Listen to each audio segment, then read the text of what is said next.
আমার জীবনের এই কাহিনী হয়তো আপনাদের অবাক করে দেবে যে বিয়ের পবিত্র বন্ধনে আবদ্ধ হওয়ার আগেই আমি কি করে অন্তঃসত্ত্বা হয়ে পড়লাম। আমার সৌন্দর্য অনেক পুরুষেরই দৃষ্টি আকর্ষণ করত, কিন্তু আমি তখনও কলেজের গণ্ডি পেরোইনি।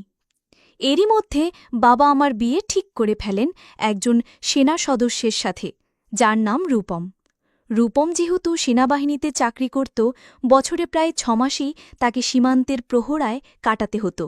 ছেলেটি দেখতে যেমন সুদর্শন ছিল, তেমনি সে ছিল তার বাবা মায়ের একমাত্র সন্তান। তাদের পারিবারিক অবস্থাও যথেষ্ট ভালো ছিল, তাই সবকিছু বিবেচনা করে বাবা রূপমের সাথেই আমার বিয়ে পাকা করেন। আমার নাম প্রিয়া। আমরা এক ভাই ও এক বোন। দাদু বহু বছর আগেই পরলোক গমন করেছেন, কিন্তু আমার ঠাম্মি আমাদের সাথেই থাকেন। ঠাম্মি আমাকে ঠিক পুতুলের মতো ভালোবাসেন, আর আমার বাবা মায়ের ভালোবাসার গভীরতা তো এই গল্পের পরতে পরতে আপনারা বুঝতে পারবেন। আমার ছোট ভাইটি এখনও স্কুলের ছাত্র। বিয়ের কথা পাকা হওয়ার পর রূপম মাঝে মাঝেই আমাদের বাড়িতে আসত সবার সঙ্গে আলাপ পরিচয় করতে। এভাবে প্রায় ১ মাস কেটে যাওয়ার পর বাবা যখন বিয়ের তারিখ চূড়ান্ত করতে রূপমের বাড়ি গেলেন, তখন রূপমের বাবা জানালেন যে রূপমের জরুরি তলব এসেছে, তাকে আগামীকালের মধ্যেই ৬ মাসের জন্য সীমান্তে যেতে হবে। এই আকস্মিক খবরে আমরা সবাই, বিশেষ করে আমার বাবা মা, খুব ভেঙে পড়েছিলাম। ভেবেছিলাম বিয়ের পর না হয় অয়নের সাথে সীমান্তেই চলে যাব, কিন্তু তার আগেই সে আমার থেকে অনেক দূরে চলে গেল। আমাদের মধ্যে ফোনে নিয়মিত কথা হতো। যেদিন রূপমের সীমান্তে যাওয়ার কথা, তার আগের রাতে সে গোপনে আমাদের বাড়িতে দেখা করতে আসে।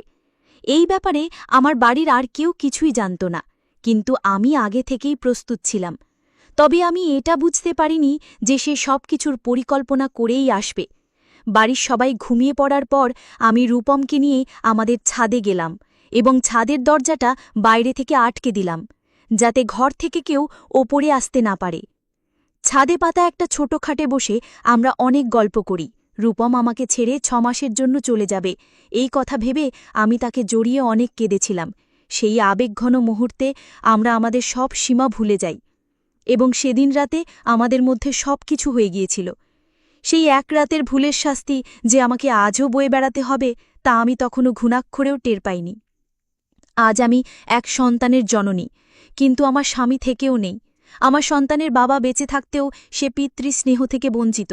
সেদিন রাতে রূপম যখন আমাকে ছেড়ে চলে যাচ্ছিল, আমার বুকটা ফেটে যাচ্ছিল, কারণ আমি সর্বস্ব দিয়ে তার হয়ে গিয়েছিলাম।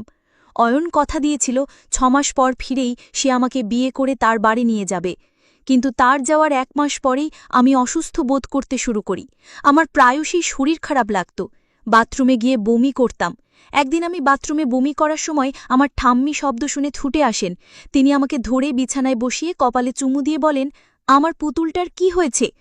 কয়েকদিন ধরেই দেখছি তোর শরীরটা ভালো নেই, চল আজ আমিই তোকে ডাক্তারের কাছে নিয়ে যাব। আমার শরীর এতটাই খারাপ ছিল যে আমিও ডাক্তারের কাছে যেতে রাজি হয়ে যাই, কিন্তু আমি স্বপ্নেও ভাবিনি যে ডাক্তারের কাছে গিয়ে আমি নিজের সম্পর্কে এত বড় এক সত্য জানতে পারব। ডাক্তার আমার পরীক্ষা নিরীক্ষা করে যা জানালেন, তাতে আমার পায়ের তলার মাটি যেন সরে গেল। ডাক্তার বললেন আমি গর্ভবতী, এবং সময় পেরিয়ে যাওয়ায় গর্ভপাত করানো সম্ভব নয়। সেদিন আমাদের সাথে আমার ছোট ভাইও গিয়েছিল। সে যখন বুঝতে পারল যে সে মামা হতে চলেছে, তখন সে বাড়িতে ফিরেই ছুটে গিয়ে ভেতরে গিয়ে চিৎকার করে বলতে লাগল, মা, একটা দারুণ খুশির খবর আছে, আমি মামা হতে চলেছি। এই কথা শুনে মা আমার ভাইয়ের গালে সজোরে এক থাপ্পল বসিয়ে দিলেন। এরপর ঠাম্মি যখন আমাকে সাবধানে ধরে ঘরে নিয়ে এলেন, তখন বাবা মা জিজ্ঞেস করলেন, ডাক্তার কি বলেছে? প্রিয়ার কি হয়েছে? ঠাম্মি তাদের মুখের দিকে তাকিয়ে শান্তভাবে বললেন, প্রিয়া সত্যিই মা হতে চলেছে। এই কথা শোনা মাত্রই মা আমার দিকে তেড়ে এলে ঠাম্মি তার হাত ধরে ফেলেন এবং বলেন, খবরদার, আমার নাতনির গায়ে হাত তোলার চেষ্টাও করবি না। তোরাই তো ওর বিয়েটা পাকা করেছিলিস, বিয়ে ওকে শ্বশুরবাড়ি পাঠিয়ে দিতে পারতিস। তাহলে আজ এই খবর শুনে তোরা সবাইকে মিষ্টি খাওয়াতিস। সব দোষ তোদের, এতে প্রিয়ার কোনো দোষ নেই।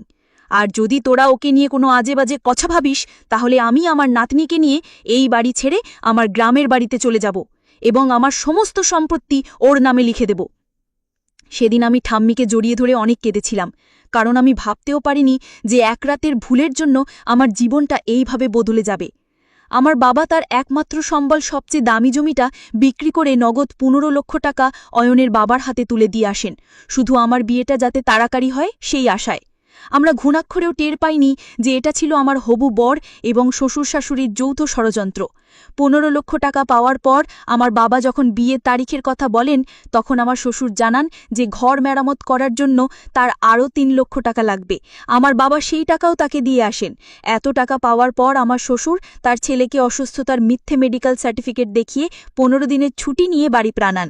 তার ফিরে আসায় আমরা সবাই খুব খুশি হয়েছিলাম, কিন্তু বাবা যখন বিয়ের তারিখ পাকা করতে তাদের বাড়ি যান, তখন তার একটি দামি ৪ চাকার গাড়ি এবং আমাদের বাড়িটা আমার নামে লিখে দেওয়ার দাবি করে। আমার বাবা তাদের পায়ে ধরে কেঁদে বলেন, আমার যা ছিল আমি তো আপনাদের সব দিয়ে দিয়েছি, আমাকে আর নিঃস্ব করবেন না, বাড়িটা দিয়ে দিলে আমার ছেলেটাকে নিয়ে আমি পথে বসব। তখন রূপমের বাবা বলে, বাড়িটা তো আপনার মেয়ের নামেই থাকবে, ভয় কিসের? আপনি যদি গাড়ি আর বাড়িটা দিতে না পারেন তাহলেই বিয়ে হবে না। বাবা সেদিন বিধ্বস্ত হয়ে বাড়ি ফিরে ঠাম্মিকে সব কথা বলেন, আর আমি আড়াল থেকে সবটা শুনে ফেলি। আমি সাথে সাথে রূপমকে ফোন করে তার বাবাকে এসব দাবি থেকে বিরত থাকতে অনুরোধ করি, কিন্তু রূপম সাফ জানিয়ে দেয়, আমি আমার বাবা মায়ের বিরুদ্ধে যেতে পারবো না। সেদিন আমি বুঝে গিয়েছিলাম যে রূপমও তার পরিবারের মতনই লোভী। আমার বাবার চোখের জল দেখে আমি বুঝতে পারছিলাম আমার এক রাতের ভুলের শাস্তি পুরো পরিবারকে পেতে হচ্ছে।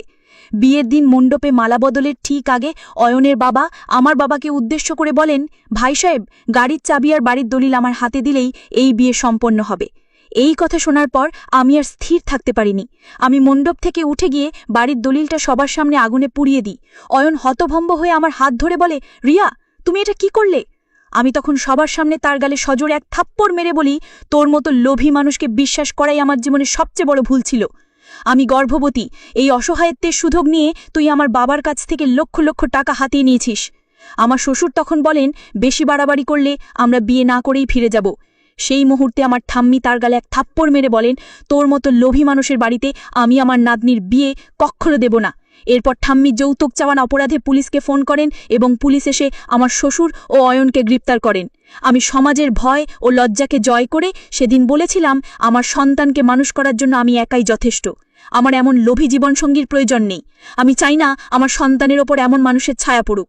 আসলে সেদিন রাতে যা কিছু হয়েছিল তা ছিল অয়ন ও তার পরিবারের পূর্ব পরিকল্পিত, কিন্তু আমার বাবা মা ও ঠাম্মি আমার পাশে ছিলেন বলেই আমি সেই কঠিন সময় পার করে একটি কন্যা সন্তানের জন্ম দিয়েছি। আজ আমার মেয়ের বাবা থাকতেও নেই, কিন্তু আমার পরিবার তাকে ভালোবাসায় ভরিয়ে রেখেছে।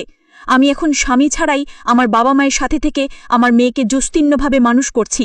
বন্ধুরা, আজকে গল্পটি এখানেই শেষ করছি। গল্পে কোনো ভুল ত্রুটি থাকলে ক্ষমা করে দেবেন। গল্পটি ভালো লাগলে অবশ্যই লাইক, শেয়ার এবং সাবস্ক্রাইব করতে ভুলবেন না।